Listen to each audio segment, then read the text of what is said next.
So look, here's the deal. Every single year, Apple typically launches a lineup of about 3 to 4 phones. Usually it's the base model, Pro Max, and maybe a special phone like the E, or this year it was the Air.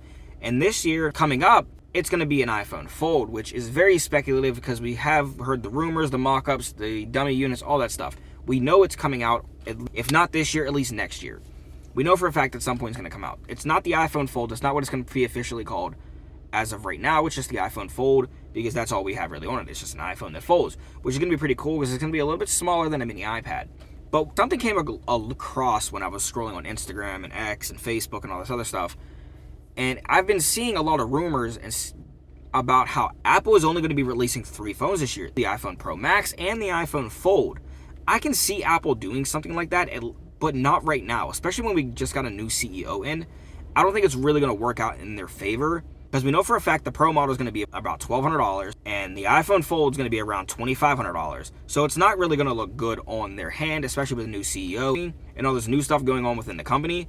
I don't think they want to have that type of backlash or even lose that base model audience just to showcase the iPhone Fold's amazing build, body, screen, all this other stuff. It's going to be a gorgeous phone. I can't wait to actually see it and see if it actually comes out this year because I'm really hoping it does.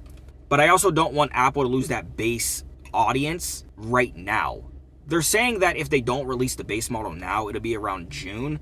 I feel like that's really far from when they typically do. I just don't think people want to wait that long, especially if they want to upgrade right now. I don't think they want to wait again another couple months until June just to upgrade. It makes not a lot of sense. From my standpoint, at least, it doesn't. What do you guys think? Let me know in the comments down below.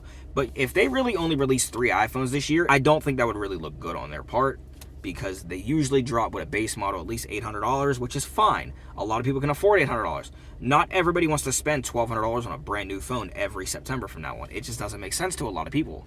But what do you guys think? Let me know in the comments down below.